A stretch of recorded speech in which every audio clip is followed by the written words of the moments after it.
Alhamdulillahirabbil alamin wassalatu wassalamu ala asyrofil anbiya'i wal mursalin wa ala alihi ajma'in.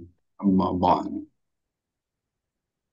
Wa nad'u Allahumma nawwir qulubana bi nuri hidayatik kama nawwaratal ardu bi syamsika abada bi rahmatika ya arhamar rahimin.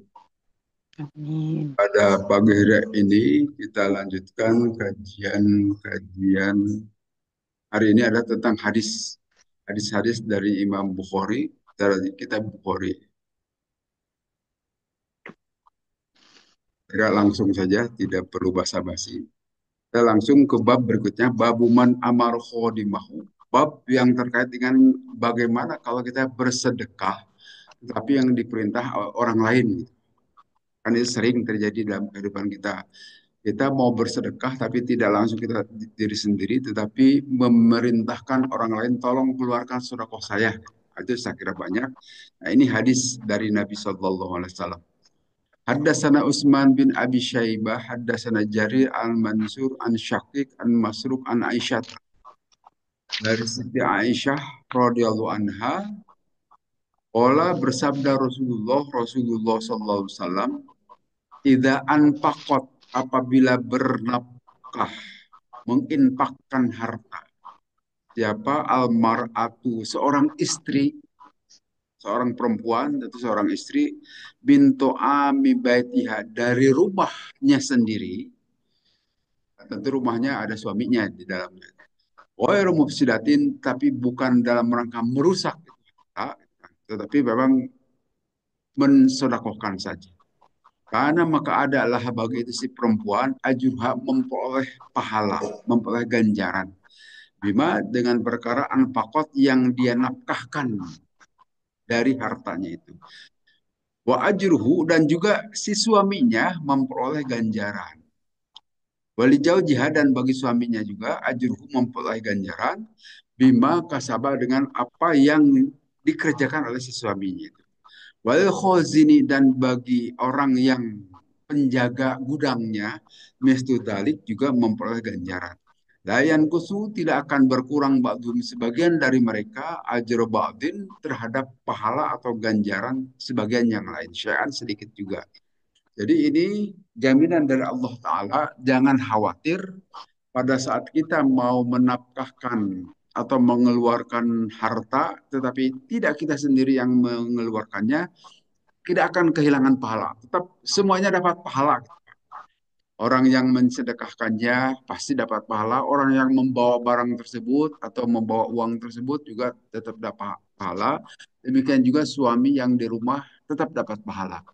Berarti para ibu mengeluarkan makanan di sini katakanlah, itu insya Allah pahalanya Allah akan hitung semuanya secara rinci. Walaupun mungkin sekarang kita di dunia ini tidak bisa menghitung berapa sih pahalanya itu.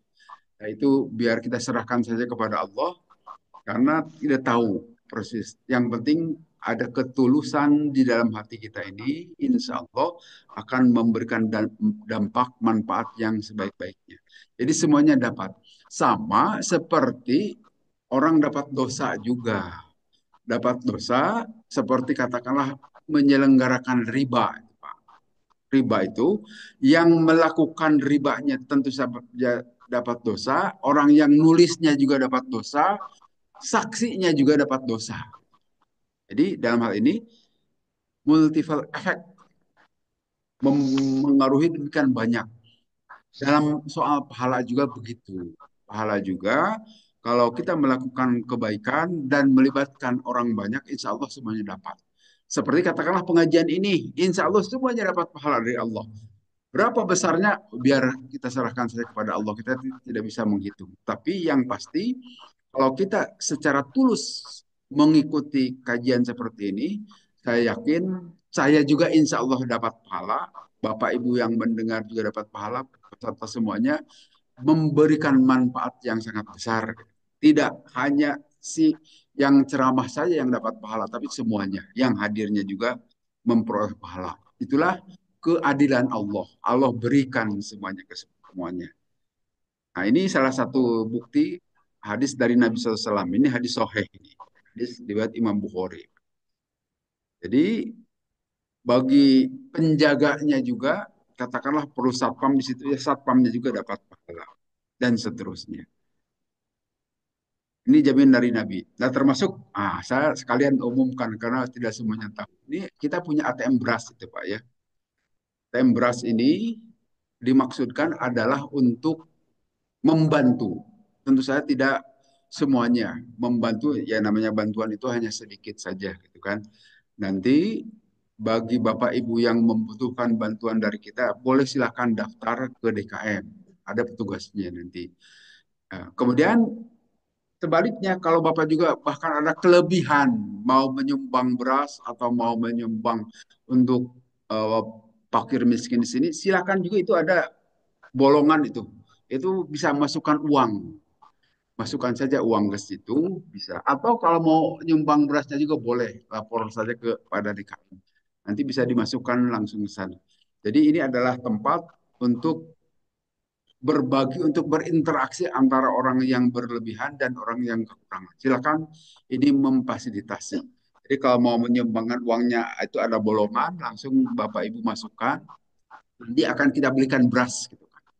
Nah, berasnya sendiri nanti diambil oleh mereka yang membutuhkan. Kita akan menggunakan iktp ataupun menggunakan kartu yang lain, bisa ngambil beras. Mungkin barang 2 liter, 3 liter sampai maksimum 5 liter sekali ngambil. Nah, tentu nanti bisa dijadwal, bisa per pekan, bisa sepekan 2 kali, bisa 2 pekan sekali atau sepekan sekali. Itu nanti akan kita atur di situ. Tapi ini adalah sarana untuk saling berbagi. Silahkan saja. Jadi Bapak yang berkelebihan juga silahkan masukkan saja uangnya di sini. Itu ada bolongan. Tapi kalau mau menyumbangkan beras, ya tentu itu harus menghubungi pengurus DKM. Karena harus dimasukkan. Nah, insya Allah itu akan dicatat semuanya. Mereka yang terlibat aktif dalam mengurus ATM, semuanya akan memperoleh pahala dari Allah, insya Allah. Karena ini tentu tujuannya untuk kebaikan, untuk sodakoh dan kita akan dicatat oleh Allah Ta'ala. Pas ini bahasan kita terkait dengan sodakoh. Kita baru buka ATM soalnya, ATM beras itu Pak. Nah, kemudian di berikutnya, babu la sodakoh ila an dohri goniyin. Dan tidak perlu sodakoh kecuali dalam keadaan kita berkecukupan. Aman tasodaqa fa ahlu muhtajin au alaihi dainun fadainu ahqqu ayyuqda. Jadi maksudnya begini, sodakoh itu adalah tingkatan berikutnya. Tingkatan yang paling utama itu adalah kita harus menanggung keluarga kita dahulu. Sepanjang keluarga kita belum berkecukupan, kita tidak perlu sodakoh. Penuhi saja kebutuhan keluarga. Tentu yang maksud keluarga di sini adalah istri, kemudian anak-anak. Tetapi anak-anak itu ada yang masih dalam tanggungan kita. Kalau anak-anak yang sudah dewasa, ya sudah, tidak perlu dipikirkan. Udah biar sendiri. Nah, penuhi kebutuhan dulu di dalam rumah. Kalau ada kelebihan, silahkan sodakoh gitu. Atau di sini sebutkan, kalau kita masih punya utang, utang itu saja dilunasi. Nggak perlu sodakoh dahulu. Lunasi usahakan utang itu sampai habis. Nah, nanti kalau ada kelebihan dari kita, baru sodakoh. Ini bab ini berkaitan dengan begitu. Jadi silahkan disebutkan di sini dari Nabi SAW, man akhoda amwalan nasi yuridu itlapaha atlapahullah. Siapa orang mengambil harta dari orang-orang manusia yang menghendaki kerusakan harta tersebut, maka Allah akan merusakkan kepada orang itu. Nah, bisa saja kan di antara kita juga meminta sodakoh dari seseorang, tetapi tujuannya bukan untuk sodakoh supaya hartanya berkurang terus. Gitu. Nah, itu tidak boleh. Nanti harta yang dia terima itu tidak akan manfaat juga. Nah, kemudian demikian, jadi ada tingkatan. Yang pertama, pada saat di rumah belum berkecukupan, penuhi dulu seluruh kebutuhan rumah. Kalau ada kelebihan dari rumah yang sudah cukup, itu silahkan kita sodako. Atau sekali lagi, pada saat kita punya utang, utang itu dahulu dilunasi. Setelah utang lunas, baru sodako. Persilahkan. Nah, ini hadisnya hadasana Abdan ahbarona Abdullah an Yunus an Zuhri qala ahbaroni Sa'id bin Musayyab annahu sami'a sesungguhnya Sa'id bin Musayyab mendengar Abu Hurairah radhiyallahu anhu anin Nabi dari Nabi sallallahu alaihi wasallam qala bersabda Nabi. Khairus sodakoti, sebaik-baik sodako itu maka ala dohri gina, yang diambil dari apa yang kita sudah berkecukupan. Kalau kita sudah berkecukupan, silahkan kita mengeluarkan sodako. Wabda biman ta'ul, dan mulailah bagimu itu dengan orang yang menjadi tanggungan kita. Jadi maksudnya begini, kalau kita mau sodakoh, sebaiknya sodakohlah ke orang yang terdekat di antara kita. Nah, tentu saja sodakoh itu kan termasuk napakoh. Nafkah yang paling utama itu adalah nafkahilah istrimu. Jadi apa yang engkau sampaikan ke dalam mulut istrimu itu adalah sodakoh juga. Karena kewajiban kalau kepada istri dan anak-anak yang masih dalam tanggungan kita itu. Nah, kalau kita sudah berkecukupan dengan anak istri kita, silahkan ke kerabat yang terdekat di antara kita. Bisa ke kakak, adik, keponakan, dan sebagainya. Itu diutamakan dahulu. Kalau itu berdekatan dengan kita. Kemudian dengan tetangga. Jadi usahakan yang dekat-dekat dulu. Jadi tidak perlu kita tinggal di Sukarapi, sodakohnya di Tasikmalaya. Itu kurang pas, walaupun sah itu sodakoh. Tapi sebaik-baiknya kita sodakoh itu di lingkungan kita terdekat saja. Kalau kita tinggal di sini, sodakohlah kepada orang-orang yang ada di sekitar kita. Walaupun sekali lagi boleh-boleh saja sah sebetulnya sodakoh di tempat lain juga. Hanya anjuran agama, anjuran Al-Quran itu zawil kurba, yang terdekat saja dahulu. Ya terdekat nanti pengertiannya dekat secara fisik rumah-rumah kita, atau bisa juga dekat secara kekerabatan. Walaupun adik kita, keponakan kita tinggalnya di kota lain, tetapi secara nasab itu dekat dengan kita, silahkan juga sodako. Ditransfer lah mungkin sekarang itu, tidak perlu diantarkan ke sana, cukup ditransfer. Tapi itulah anjuran dari Nabi kita. Wabda biman ta'ul. Dan mulailah dengan orang yang menjadi tanggung jawab kita terhadap anak-anak. Jadi kalau anak-anak masih butuh biaya sekolah, ya utamakanlah biar dia sekolah dahulu. Gitu. Nanti kalau sudah berkecukupan, silakan kita keluarkan sodakohnya. Kemudian tentu ini sodakoh sunnah ya. Kalau sodakoh wajib seperti zakat fitri itu tetap harus kita keluarkan. Kemudian hadasana Musa bin Ismail, hadasana Wuhaib, hadasana Hisham an Abihi an Hakim bin Hizam radhiyallahu anhu anin Nabi dari Nabi sallallahu alaihi wasallam. Ola bersabda Nabi, al-yadul ulya, tangan yang di atas. Tentu pengertiannya itu tangan di atas itu yang memberi gitu. Nah, kita kalau memberi kan mesti di atas tangan kita, tapi yang menerima mesti begini di bawah. Nah, itu pengertiannya orang yang memberi khairun lebih baik minal jadi supla dibanding dengan orang yang menerima yang di bawah. Yang di bawah itu artinya yang menerima tadi. Wabda dan mulailah biman ta'u dengan orang yang menjadi tanggung jawab. Wa khairus sodakoti dan sebaik-baik sodako itu andoh rigina pada saat kita dalam keadaan berkecukupan. Wa yasta'fif dan siapa orang yang memelihara diri tidak meminta-minta maksudnya yu'afihullahu Allah akan mencukupkan. Jadi sekali lagi ajaran Islam itu walaupun tidak melarang sebaiknya tidak perlu meminta-minta. Walaupun nanti ada perkecualian, kecuali dalam keadaan darurat itu boleh kita minta-minta. Jadi seperti yang di perempatan jalan itu minta-minta itu secara akhlak Islam tidak bagus itu. Jelek sebetulnya. Saya sering menyebut itu industri iba gitu kan. Karena kita iba dikasihlah gitu. Soalnya kalau tidak dikasih mobil kita digariskan gitu ya. Ya udah kasih saja. Tapi ngasihnya itu bukan karena Allah, tapi supaya dia digaris mobil kita gitu kan. Gak tahu itu ada pahala atau tidak itu ya. Biarlah Allah yang menilai itu. Kemudian wa khairus sadaqati, sekali lagi ini hadis berulang. Wa may yastagni, siapa orang yang memelihara diri untuk tidak meminta-minta, yughnihillahu, Allah akan mencukupkan. Jadi sekali lagi itu masalah mental soalnya. Kalau mental kita merasa berkecukupan, insya Allah Allah akan memberi kecukupan dari berbagai jalan. Apalagi kalau kita lihat surat di An-Nahl, ada ayat yang mengatakan begini. Siapa orang yang beramal, berbuat kebaikan, wahwa mu'minun, dan dia itu orang beriman, maka Allah akan mencukupkan kehidupannya itu. Jadi saya kira modal utama ini jaminan dari Allah. Dan banyak itu ayatnya itu. Jaminan dari Allah apabila kita tetap memelihara diri beribadah kepada Allah, kemudian ada keimanan, imannya yang betul, insya Allah Allah akan cukupkan. Dengan cara beragam Allah itu maha kaya. Wa may yattaqil yaj'al lahu makhraja. Siapa orang yang bertakwa kepada Allah, maka Allah akan memberikan jalan kepada dia dari tempat yang tidak disangka-sangka. Demikian juga wa yarzuqhu min haitsu la yahtasib, dan Allah akan memberikan rezeki kepada orang itu dari tempat yang tidak diduga-duga. Jadi ada saja jalan keluar bagi orang yang tetap memelihara hubungan baik dengan Allah. Nah, ini yang tidak gampang itu memelihara hubungan baik dengan Allah. Kita bisakah istiqomah terus melakukan ibadah, memelihara keimanan, jangan terganggu, karena bisa saja terganggu dengan kemusyrikan itu.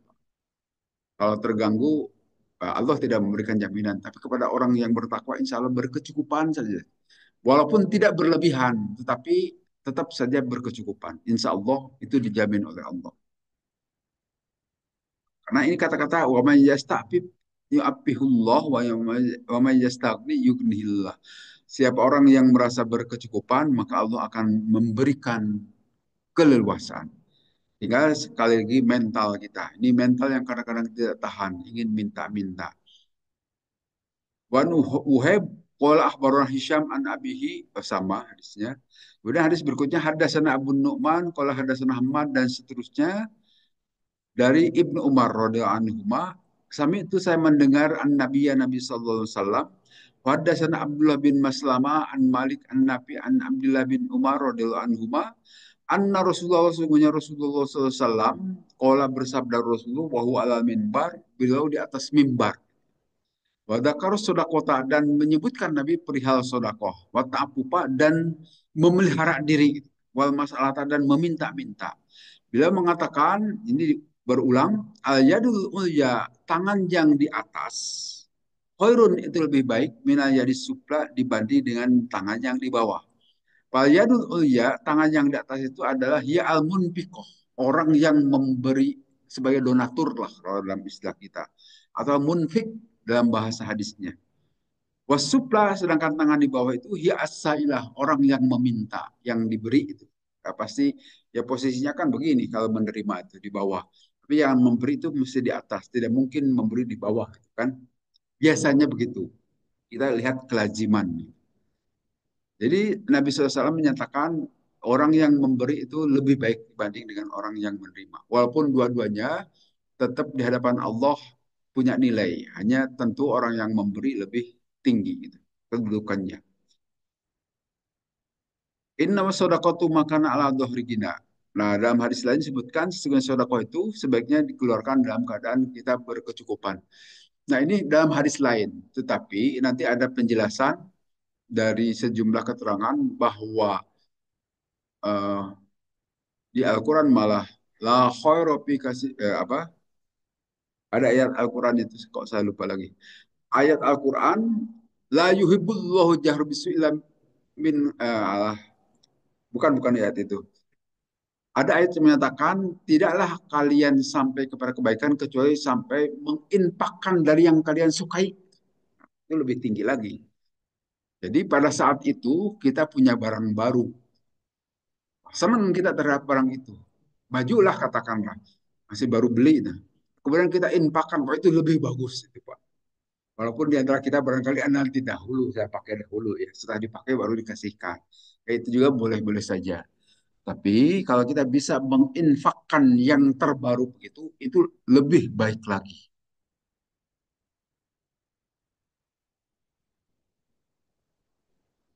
Ada ayatnya, saya lupa lagi. Ayat Al-Quran. Nah, tapi di sini dalam hadis, kalau kita mau berinfak, silahkan dalam posisi kita berkecukupan. Kalau sudah ada kelebihan untuk biaya hidup di rumah, silahkan infakkan. Tapi kalau belum, ya urus saja rumah dahulu. Ini juga kebijakan juga dari dari ajaran Islam. Jangan seperti ajaran LDII atau di Nasrani, di Kristen. Kan ada persepuluhan ya. Setiap bulan harus mengeluarkan 10%. Itu anggota LDII itu begitu. Itu pemaksaan kalau gitu. Mau berapapun penghasilan orang itu harus dikeluarkan, harus menyumbang kepada organisasi 10%. Maksaan gitu. Nah, sedangkan ajaran Islam itu kita baru infak, baru sodako atau baru zakat kalau sudah sampai nisob gitu. Kalau belum sampai nisab ya belum perlu kita mengeluarkan zakat. Nah, itu kan jelas aturannya dalam Islam. Tidak memaksa, tetapi siapa yang sampai batas nisab silahkan keluarkan zakat.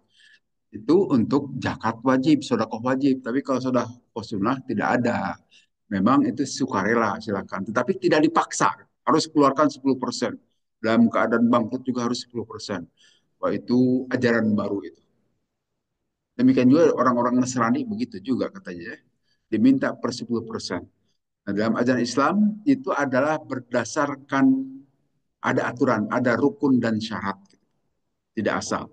Nah, nanti diharapkan dari demikian banyak pembiayaan yang dihasilkan, kalau yang melakukannya banyak, insya Allah cukup juga untuk membiayai kehidupan kita bersama. Karena di situ memang sengaja Allah bedakan di antara kita. Ada yang kaya, ada yang miskin. Itu kesengajaan Allah. Tidak semua kita kaya. Kalau semuanya kita kaya, ya tidak butuh terhadap orang lain kan. Jadi tidak akan terjadi interaksi. Hidup itu akan sepi kelihatannya. Tidak akan ada perkotaan yang hiruk pikuk. Tidak akan terjadi interaksi. Ngapain? Kita sudah banyak uang bekerja kan itu. Cukup saja tinggal di rumah. Nah, kalau sudah begitu, jadi alam malaikat kelihatannya tidak akan ramai. Padahal tujuan manusia itu ada untuk memakmurkan muka bumi, untuk meramaikan. Walaupun Allah juga memberikan petunjuk, beginilah cara meramaikan muka bumi itu. Karena tidak sedikit dari orang banyak cara meramaikan dunia ini ya suka-suka mereka. Orang-orang kafir itu tentu tidak akan menggunakan aturan Allah.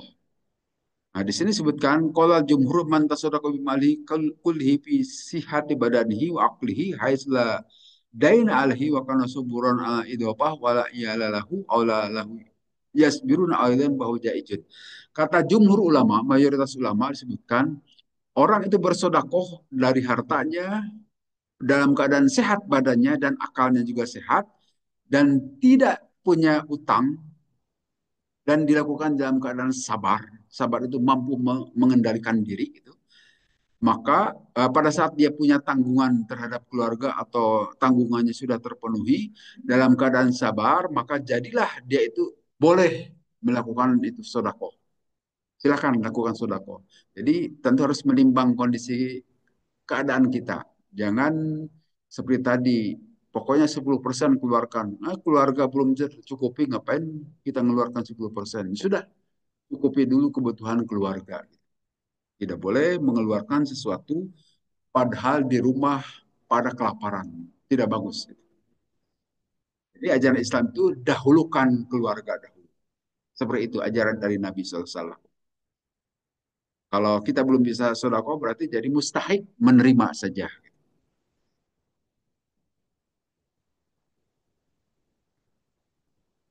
Kemudian wal ma'na abdul sodakoti ma akhrajahu al-insanu min malihi bada yastabaqiya minhu kontrol kifayah. Dan maknanya seutama-utama sedekah itu adalah kita atau seseorang itu mengeluarkan dari hartanya setelah dia bisa memenuhi kebutuhan dari rumahnya. Wabda biman ta'ul itu sabda Nabi. Mulailah dengan orang yang menjadi tanggunganmu. Silakan siapa saja bisa menjadi tanggungan kita. Jadi tanggungan di sini itu kalau secara aturan agama begini. Anak laki-laki itu bertanggung jawab terhadap keluarganya, ada istri dan anak-anaknya, dan bertanggung jawab terhadap ibunya. Jadi kalau ibunya sudah sendirian, itu menjadi tanggungan anak laki-laki itu. Dan juga saudara perempuannya, itu tanggung jawab kita laki-laki ini. Jadi kalau kita punya kakak, adik perempuan, dan dia tidak bersuami, maksud saya itu, kalau tidak bersuami atau tidak punya anak, itu menjadi tanggungan kita. Jadi mengapa warisan laki-laki itu dua kali lipat dibanding perempuan? Karena tanggung jawab laki-laki besar. Tapi kalau perempuan itu tidak punya tanggung jawab apapun, dia hanya terhadap dirinya sendiri. Jadi kalau mengapa warisan perempuan itu hanya satu kali? Ya memang dia tidak punya tanggung jawab terhadap ibunya, terhadap bapaknya juga tidak tanggung jawab, terhadap anaknya sekalipun juga tidak tanggung jawab. tidak dia sekolahkan, tidak dia nafkahi, sebetulnya tidak dosa itu seorang perempuan. Tapi mungkin tidak mungkin tega anaknya yang belum sekolah dibiarkan. Tentu akan, nah itu insya Allah jadi sodakoh juga. Menyekolahkan anak dan seterusnya. Jadi dari sini kita ketahuan, tahu alasan mengapa warisan dari laki-laki itu dua kali dibanding warisan perempuan. Dan ini juga dalam salah satu kondisi saja loh. Dalam asobah bil ghoir gitu kan. Dua banding satu itu. Dalam kondisi lain belum tentu harus dua kali laki-laki. Jadi jangan protes. Apa laki-laki dua kali? Oh itu beda tanggung jawabnya. Perempuan itu tidak ada tanggung jawab untuk ngurusi keluarga sebetulnya. Nah, laki-laki itu diberi amanah.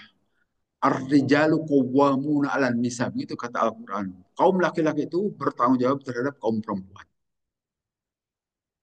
Kalau dibuka itu baru bisa mengerti kita itu ya. Kalau yang diributkan sekarang hanya bagiannya dua kali. Nah, itu ribut sehingga udah warisan itu disamakan saja semua laki dan perempuan. Itu memang kalau dilihat sepintas itu dikatakan adil. Tapi kalau dilihat secara filosofis lebih jauh, oh itu tidak adil itu cara begitu itu. Cara-cara setan sebetulnya. Dan laki-laki lepas dari tanggung jawab. Kemudian kita lanjut ke hadis berikutnya. Babul manan bima bab terkait dengan mengata-ngatai dengan kata-kata yang tidak baik pada saat kita sodakoh. Nah, ini sudah pernah juga saya sampaikan. Kalau kita sodakoh ya sudah lupakan saja. Jangan dikomentari. Kita menyekolahkan seorang anak sampai dia jujur, sampai jadi sarjana. Gitu. Wow, kita pidato di belakangnya. Kalau tidak saya biayai, tidak akan begitu. Itu hilang pahalanya itu, Pak. Udah diam saja. Walaupun kadang-kadang kita tidak kuat ini mulut itu ingin saja memberikan komentar kan. Kita biasanya sering mengungkap jasa. Pasti manusia itu memang begitu senangnya. Mesti mengungkapkan jasa-jasa terhadap orang lain. Ingin supaya dia diketahui, dikenang oleh orang lain barangkali gitu ya. Sifat kita itu begitu. Ingin bahwa kita ini adalah orang yang berjasa. Tetapi ingat sekali lagi itu adalah bisa menggugurkan pahala. Boleh saja kita dikenang orang berjasa di dunia ini, tapi begitu kembali ke akhirat nol besar pahalanya. Jadi sekali lagi di sini al-mannan. Ini jelas dalam Al-Quran. Alladzina yunfikuna amwalahum fi sabilillahi tsumma yatbi'una ma anfaqu manna wala adza. Itu orang-orang yang menginfakkan harta-harta mereka di jalan Allah, kemudian tidak mengikuti apa yang dia Saya infakkan itu, manan dengan kata-kata yang menyakitkan gitu, wala ada dan juga ya tidak menyakitkan. Ya mana dan ada itu ya kita berkata kepada orang lain kemudian diceritakan jasa-jasa kita terhadap orang tersebut kan senang kita bercerita. Saya kira semua kita juga senang gitu menceritakan jasa kita, termasuk saya juga senang sebetulnya, tetapi kita tahan supaya pahala kita tidak hilang. Kendalikan, inilah pentingnya keimanan, inilah pentingnya pengajian mengingatkan kita. Coba jangan berkata yang bukan-bukan. Jadi ada, Pak, peserta pengajian banyak itu adalah jasa saya. Saya yang mengumumkan itu ini. Ah, itu jangan dibilang-bilang, hilang pahalanya di hadapan Allah. Udah biarkan saja itu, hakikatnya adalah Allah, hanya memang melalui kita penyebabnya dan seterusnya. Orang banyak ikut berjamaah, wah itu karena saya sebagai ketua DKM-nya. Jadi saya disenangi orang-orang. Ah, jangan bilang-bilang begitu. Hilang pahala kita. Biarkan saja kita serahkan kepada Allah supaya nanti di akhirat tidak ngegel curug gitu kan, hilang pahala kita. Kemudian babu man ahabba ta'jilas sodakoh. Ah, orang mengeluarkan menyegerakan sodakoh. Jadi maksudnya begini Pak, sodakoh itu kan ada tahunnya ya. Ini dalam bahasan Dr. Yusuf Kordowi itu ada buku Jakat yang tebal itu. Itu saya pernah baca di situ. Jadi kalau kita mengeluarkan zakat sedekah itu kan hitunglah pada tahun itu yang sudah awal satu tahun keluarkan zakatnya. Itu ada hitungannya 2,5% dari perdagangan dan umumnya 2,5%. Jual pertanian 5 sampai 10% gitu ya. atau peternakan lain lagi cara berhitungnya. Nah, sekarang maksudnya gini, kita ingin mengeluarkan sodakoh dari barang yang belum dikeluarkan sodakohnya karena baru harus dikeluarkan sodakohnya itu tahun depan. Bolehkah kita mengeluarkan itu? Nah, ada pendapat dari Dr. Yusuf Kordowi itu boleh. Tapi kalau kita sekarang, waduh, kurang biayanya itu untuk kepentingan sodakoh, tapi dibutuhkan segini, ambil saja dari sodakoh rencana tahun depan. Nanti tinggal dipotong saja. Jadi boleh kita mendahulukan menjigarakan sodako dari sodako yang sebetulnya baru harus dikeluarkan pada tahun depan. Itu pendapat Dr. Yusuf Kordobi boleh. Nah, sekarang kita baca dari hadis Nabi. Hadasana Abu Asim an Umar bin Sa'id an Nibni Mulaika an Uqbah dan seterusnya. Kola berkata itu Uqbah bin Haris. Sholat telah sholat bina dengan kami. Siapaan Nabi Nabi SAW al-asr surat asr. Pak asro'a maka segera Nabi bercepat-cepat beliau meninggalkan kami setelah sholat. Sumadakholak kemudian Nabi masuk al-baita ke dalam rumah. Falam yalbas maka beliau tidak lama tinggal di rumah. An khorja kemudian beliau keluar lagi. Fakultu kemudian aku kata Robi hadis ini bertanya lahu kepada Nabi, mengapa engkau kok segera begitu sholat langsung keluar gitu kan, meninggalkan itu sholat. Pakola maka bersabda Nabi, kuntu ada aku itu kholak tuh aku meninggalkan fil baiti di rumahku itu tibron sebongkah emas, emas batangan lah mungkin kalau sekarang. Minas sodakoti dari sodakoh.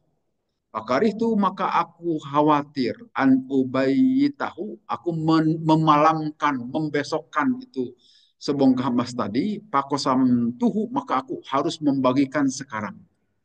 Nah ini adalah banyak pelajaran yang bisa kita ambil dari hadis Nabi ini. Jadi tadi menyegerakan harus keluarkan sodako itu. Nah, tapi kalau yang tadi saya sampaikan itu pendapat Dr. Yusuf Kordowi. Gitu ya. Boleh kita menyegerakan sodako dari barang yang seharusnya tahun depan dikeluarkan. Tapi kalau kasus Nabi ini bukan begitu. Nabi tidak mau memalamkan emas sodako sampai besok, tapi harus dibagikan sekarang ini juga. Itu maksudnya. Segerakanlah, bagikan. Demikian juga mungkin barangkali sebagai pelajaran bagi kita, kalau kita akan menyedakohkan barang saat ini, sebaiknya keluarkan saat ini saja, jangan dibesokkan. Karena kan kita tidak tahu, bisa jadi besok kita mati, gitu kan? Tidak bisa dikeluarkan lagi. Jadi mumpung kita masih ada umur, lebih baik keluarkan saja sekarang. Dan sodako itu menjadi bermanfaat. Nah, yang terjadi pada Nabi ini, Nabi juga pelajaran berikutnya, Nabi itu tidak boleh menerima sodako. Nah, itu pengertian kita juga. Zakat dan sebagainya, Nabi dan keluarganya tidak boleh menerima. Jangan sampai disebutkan bahwa zakat itu upeti untuk Nabi. Nah, ini beda juga konsep. Beda dengan pajak atau upeti zaman raja-raja. Kalau zaman raja-raja dahulu itu, upeti ya raja-raja Jawa gitu kan, Majapahit, Kertanegara dan sebagainya. Nah, itu rakyat atau orang-orang tertentu bawahannya itu harus memberikan bayaran kepada raja. Nah, untuk siapa? Ya untuk kekayaan raja saja. Seperti yang sekarang dilakukan oleh LDI. Sekali lagi saya bahas LDI itu. Itu ada kerajaannya itu kan di Kediri ya. Dulu raja pertama itu Nur Hasan Ubaidah, tapi sekarang sudah meninggal tuh, Nur Hasan Ubaidah. Nah, itu dari mana-mana itu sodakohnya ke sana. Dikumpulkanlah di sana. Jadi kaya raya itu. Ada wali atau ada apa khalifah dan sebagainya itu. Mereka jadi kaya raya itu persis seperti dalam Kristen itu, Pak. Di Kristen itu pendeta itu juga terima atau pastor itu terima dari jamaah. Beda dengan di Islam ustadz tidak terima kan, ah, dari sendiri. Nah, itu beda beda ajarannya. Karena memang dalam Islam tidak boleh seperti Nabi itu menerima sodakoh. Tapi kalau ustadz boleh atau kiai dan sebagainya itu hanya Nabi dan keluarganya saja yang tidak boleh menerima sodakoh. Nah, Nabi karena tidak boleh menerima sodakoh, maka tapi Nabi menerima untuk membagikan sodakoh. Nah, waktu itu ada orang yang nitip kelihatannya kepada Nabi, ini Nabi saya punya sebongkah emas, sebatang emas untuk sodakoh dari saya. Nah, tentu Nabi saat sedang sholat, nah ini juga pelajaran dari kita. Jadi kalau sedang sholat kita ingat ke sana kembali itu wajar. Nabi juga ingat kepada emas gitu loh ya. Jadi bahwa kalau kita sholat khusyuk itu hanya dalam sholat itu hanya konsentrasi dalam sholat saja, oh itu sulit. Karena pada saat kita sedang sholat, ingat ke pasar, ingat ke kemana-mana, itu wajar. Jadi jangan khawatir kalau kita tidak bisa khusyuk. Tapi yang penting tetap kita sholat, lakukan sholat. Bahwa kita bisa khusyuk itu bagus. Tapi kalau ternyata tidak bisa khusyuk, jangan khawatir juga. Tetap Allah akan menghargai. Ada hadis kan yang menyatakan, sahabat Nabi, ya Rasulullah saya tidak bisa khusyuk bagaimana? Jangan khawatir dengan begitu. Allah tetap menghargai. Jadi kehusyuan itu kalau kita bisa khusyuk itu bagus, tapi kalau tidak juga bukan berarti kita tidak perlu sholat. Tetap lakukan sholat. Jadi begitu Nabi juga pada saat sedang sholat teringat. Maka begitu selesai sholat langsung keluar Nabi mengambil emas itu. Tapi kemudian Nabi keluar lagi akan membagikan emas itu kepada jamaah. Jadi kalau kita juga sedang sholat, sedang sholatnya tidak boleh kita keluar. Tapi begitu salam, boleh kita meninggalkan tempat. Kan di kita juga tidak sedikit selesai salam langsung gajleng-gajleng pergi. Ya itu boleh. Tapi sebaiknya ada zikir dahulu. Ada juga ajaran dari Nabi untuk zikir dahulu. Nah, jadi pada kejadian sholat asar ini, Nabi membagi-bagikan karena begitulah kekhawatiran Nabi jangan sampai emas ini menginap di rumah beliau. Harus dibagikan pada saat asar itu juga, hari ini juga. Kali lagi kita juga, kalau dulu belum ada UPJ, kan kadang-kadang kita terima zakat ini masjid ini, zakatnya pada bulan Ramadan, tapi dikeluarkannya itu nanti saja bulan Ramadan tahun depan. Gitu. Itu sebagian jangan begitu. Keluarkan saat itu juga. Kalau bisa, jangan diinapkan. Kan banyak titipan-titipan sehingga nanti kita harus awas kalau ada titipan zakat itu sebaiknya jangan diinapkan, segera keluarkan. Maka karena itu kita harus membuat sejumlah program di masjid ini. Nah, itu harus dibiayai dari zakat boleh saja gitu kan. Toh ini sebagian orang mengatakan sabilillah, asnaf zakat. Tapi kalau sengaja nyumbang, nah itu boleh diinapkan, nggak masalah. Tapi kalau bisa seperti Nabi ini juga segera dikeluarkan. Bihi annal khairu yan bagi ayyibadirillah. Nah, itu adalah sesuatu kebaikan apabila kita menyegerakan membagikan sodakoh atau zakat itu. Segera keluarkan jika di situ ada orang yang membutuhkan. Saya kira insya Allah selama belum ada mendekat ke hari kiamah, akan saja ada orang-orang miskin dan fakir itu ya. Kan tidak pernah habis, orang fakir miskin itu ada terus dari dahulu. Kecuali nanti menjelang kiamah, semua orang tidak akan berkecukupan. Tapi apakah kita akan mengalami wallahu alam tidak tahu. Tapi nanti dinubuatkan oleh Nabi bahwa itu akan kejadian. Orang tidak lagi mau menerima sodako atau zakat. Kemudian disebut dalam hadis yang lain, babu takhris tahridi alas sodako. Bagaimana menganjurkan supaya mau sodako. Ada sana Muslim, ada sana Subah dan seterusnya dari Ibnu Abbas. Khoroja telah keluar siapaan Nabi SAW yang ma'idin pada hari Id, hari raya. Fasolah maka kemudian sholat Nabi rokaat ini dua rokaat sholat id lam yusolli tidaklah dia sholat Nabi qablu sebelum sholat id wala ba'du dan tidak juga setelah sholat id. Sumamala kemudian Nabi menghampiri ala nisai kepada kaum perempuan wa mau beserta Nabi itu Bilalun ada Bilal menyertai Nabi. Fawadu'uhunna maka Nabi memberikan nasihat kepada kaum perempuan tadi wa amarohunna dan memerintahkan Nabi SAW kepada kaum perempuan ayatasodakna untuk bersodakoh itu kaum perempuan. Pada alat maka jadilah ada seorang almar atau seorang perempuan tulkil kulba dia mengeluarkan kalungnya wal khurso dan gelangnya itu disodakohkan saat itu juga. Jadi ini memberikan berita kepada kita juga pelajaran pada hari Id. Memang yang dilakukan Nabi itu, beliau itu sholatnya di lapangan kebanyakan. Seringnya tidak di dalam masjid. Nabi SAW itu hanya sekali atau dua kali saja sholat di masjid pada saat hujan.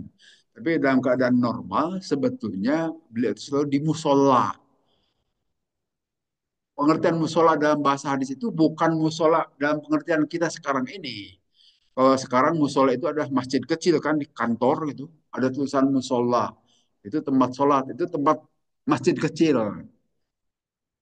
Nah, kalau pengertian dalam hadis Nabi itu musola itu adalah lapangan, tempat sholat id, tempat sholat istisqa dan yang lain-lain itu di situ. Nah, pada saat itu Nabi SAW sholat id di lapangan, tidak melakukan sholat sebelum maupun sesudahnya. Nah, ini juga saya kira harus jadi perhatian kita. Memang tidak ada tahiyatul lapangan gitu ya, tahiyatul musola. Tapi kalau tahiyat masjid ada. Kalau di masjid bolehkah kita sholat tahiyatul masjid? Nah, kalau waktunya bukan waktu terlarang sholat, boleh saja. Misalnya begini, suka harus hati-hati kita itu. Karena ada larangan dari Nabi. Nah, ini juga sudah saya ulang-ulang ini penyampaiannya. Ada larangan dari Nabi tidak boleh sholat saat matahari terbit. Sampai kurang lebih satu tumbak itu tombak itu kurang lebih 2 meteran lah mungkin. Dari terbit baru boleh sholat. Makanya selalu saya ingatkan para ibu jangan sholat terlalu pagi ini. Bahaya ya. Apa? Sholat suruk gitu kan. Suruk itu artinya terbit. Nah, tetapi jangan pada saat matahari sedang terbit itu dilarang Nabi. Tunggu dulu sampai matahari itu agak agak tinggi gitu kan. Tingginya satu tombak. Tapi pengertian tombak itu ya maksudnya tombak tombak ini untuk nombak. Gitu. Nah, itu paling panjang kan 2 meter lah itu tombak itu ya. Nah kurang lebih mati sudah tombak. Mungkin dalam menitan kita itu 10 menit lah. Jadi kalau terbitnya pukul setengah 6, bolehlah kita mulai sholat 6.40 gitu loh. Jangan persis setengah 6. Itu dilarang oleh Nabi. Kemudian yang dilarang kedua itu saat matahari persis mencerah menjelang duhur itu juga dilarang. Dan pada saat matahari menjelang tenggelam, saat menjelang maghrib, itu dilarang sholat. Dan dilarang menguburkan jenazah. Itu hadisnya jelas ada. Tapi kita sering saja, kalau kita melihat menjelang zuhur ada orang yang sholat. Mungkin itu sholat tahiyatul masjid. Ya, sebaiknya ditahan. Jangan. Oh, nanti menjelang terbit matahari kita juga sholat. Itu juga sebaiknya jangan. Di dalam hadis Nabi itu tidak sebutkan surat apa yang dilarang. Nah, memang pengertiannya macam-macam nanti para ulama menafsirkannya itu. Tapi tidak dijelaskan dalam hadis Nabi. Sehingga kalau saya mengartikan secara mutlak surat apapun tidak boleh. Karena Nabi tidak menjelaskan yang dilarang itu apa. Walaupun nanti ada ulama yang mengatakan sholat yang ada penyebabnya boleh saja. Yang ada penyebab, iya semua juga ada penyebab kan. Masuk ke masjid itu penyebab kita tahiyatul masjid. Ada orang mati ya sholat jenazah kan itu ada penyebabnya. Memang ada sholat mutlak. Sholat mutlak itu dilakukan tanpa ada penyebab, kapanpun boleh dilakukan. Nah itu mungkin yang dimaksud para ulama tadi. Tapi karena Nabi tidak menyebutkan sholat jenis apa, yang jelas dilarang saja sholat, sebaiknya tahan diri. Kalau saya ikut pendapat itu, jangan melakukan sholat apapun. Ah, Jadi pada saat kita mau sholat Idul Fitri misalnya, kita masuk masjid, nah kalau kita lihat, wah ini sudah pukul 6, nah kalau pukul 6 mudah-mudahan harus kita lihat juga jadwal terbit matahari pukul berapa. Kalau sudah kurang lebih 10 menit dari terbit matahari, bolehlah kita mau sholat tahiyatul masjid. Tapi kalau setelahnya tidak ada sholat ba'da, sholat sholat sunnah itu kan tidak ada qobla dan ba'danya.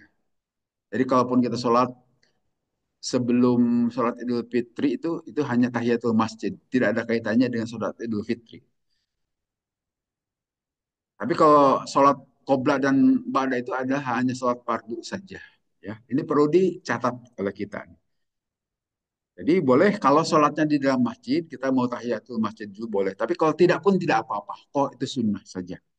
Bahkan tidak sholat Idul Fitri juga sebetulnya boleh-boleh saja. Tidak masalah. Karena kedudukannya sunnah itu. Walaupun sunnahnya sunnah muakkad. Ini disebutkan oleh Nabi, Nabi memerintahkan kepada kaum perempuan untuk bersodakoh. Ini adalah pelajaran. Nabi secara khusus mendatangi kaum perempuan, keluarkan sodakoh itu. Dan mendadak saat itu juga kalungnya itu dikeluarkan. Dan tentu mungkin kalungnya kalung emas gitu ya, dan demikian juga gelang-gelangnya dikeluarkan untuk disodakohkan. Itu spontanitas boleh. Ya mungkin kalau sekarang itu diedarkan sorban itu kan ya, itu seperti itu. Atau kotak amal istilahnya, itu diisi. Silahkan. Itu juga pernah kejadian zaman Nabi. Walaupun Nabi itu saat langsung didatangi. Kalau kita sekarang mengedarkan kotak amal, itu kira-kira nyontoh Nabi juga. Kemudian di hadis berikutnya hadasan Musa bin Ismail dan seterusnya dari Abu Musa dari bapaknya qala berkata Abu Musa bapaknya karena ada Rasulullah SAW idza ja'us sailu apabila datang orang yang meminta tulabat atau meminta ilahi kepada Nabi hajatun satu keperluan qala isfa'u jaru tolonglah oleh kalian semua itu kalian akan ditolong nanti. Artinya gini, kalau ada orang datang kepada Nabi, minta tolong, pada saat itu Nabi tidak bisa memberikan pertolongan, ditawarkan kepada orang lain. Bisakah kalian menolong orang ini sedang kesusahan? Nah, nanti kalian tetap akan dapat pahala. Dari Allah akan dihitung. Jadi bisa juga sekarang kejadian begitu. Kan kadang-kadang ke masjid itu sudah datang orang yang sedang dalam perjalanan, kehabisan ongkos gitu kan ya. Sehingga mintalah ke masjid. Tolong bisa minta. Walaupun kalau zaman saat ini ya kita harus klarifikasi. Betul tidak orang ini? Atau sekedar minta-minta. Kita periksa KTP-nya, periksa data-data yang lainnya untuk meyakinkan. Jangan ngakali kita. Dan juga tidak mau diakali gitu kan. Nah, kalau kita sudah yakin, bolehlah kita bantu. Kalau ternyata kita tidak bisa bantu, dikasihkan kepada orang lain. Barangkali ada yang bersedia membantu. Dan seterusnya. Itu mungkin terjadi. Ke masjid ini juga sering, pernahlah kejadian sebelumnya. Kemudian di hadis berikutnya, hadasana sodakoh, akhbaruna dari Siti Asma radhiyallahu anha qalat berkata Siti Asma qala berkata li kepadaku siapa Nabi SAW la tuki payuka alai maksudnya begini jangan nahan-nahan sodakoh nanti akan ditahan juga oleh Allah rezekimu gitu. Jadi maksudnya kalau harta kita sudah sampai satu nisab maka harus rajin-rajin menghitung harta loh Pak kita. Kalau sudah sampai nisab, katakanlah menggunakan patokan emas biasanya. Kalau perdagangan pakai patokan emas, emas itu kan sekitar 85 gram. Nah, saat ini harga emas sedang naik nih, hampir 2 juta ya. Katakanlah biar gampang hitungnya 2 juta 1 gram. Berarti 85 gram itu 100 berapa 90 ya. Nah, kalau kita punya harta sampai 190 juta itu sudah satu nisab dan sudah dimiliki selama 1 tahun harus dikeluarkan zakatnya 2,5%. Nah kalau sudah kita hitung harta kita sudah segitu harus dikeluarkan zakatnya. Jangan ditahan-tahan. Ah nanti saja. Nah sebaiknya keluarkan saat itu. Nanti caranya bisa dengan transfer atau bisa dengan cara yang lain itu terserah itu soal teknis saja. Tapi jangan ditahan-tahan karena kata Nabi, la tuki payuka alaiki. Hai Asma, kau jangan tahan-tahan zakatmu itu, maka nanti Allah akan tahan rezeki bagimu. Jadi sebaiknya kalau saat tahun itu kita harus mengeluarkan sodako atau zakat, keluarkan segera. Jangan dinanti-nantikan. Hadis yang lain juga sama lah tuh si payuh siallahu alaiki. Kau boleh menghitung-hitung harta itu. Tapi hitung-hitung itu untuk kepentingan zakat. Jangan dihitung-hitung seperti korun gitu kan. Waduh harta saya makin hari makin banyak hanya untuk kebanggaan. Jangan begitu. Tapi hitunglah hartamu itu untuk kepentingan sejauh seberapa besar nisabnya itu. Nah kalau engkau tidak menghitung maka nanti Allah juga akan menghitungnya harta itu untuk disiksa. Dikembalikan kepadamu di akhirat menjadi siksaan. Jadi kalaupun kita meninggal, memang begitu kita meninggal, harta kita itu bukan milik kita lagi. Tetapi selagi kita masih hidup, itu milik kita. Nah, harta yang kita miliki, yang tidak dijakati itu, seperti ancaman dalam surat At-Taubah, akan disetrikakan kepada kita. Akan menjadi malapetaka di akhirat nanti. Harta yang tidak dikeluarkan zakatnya.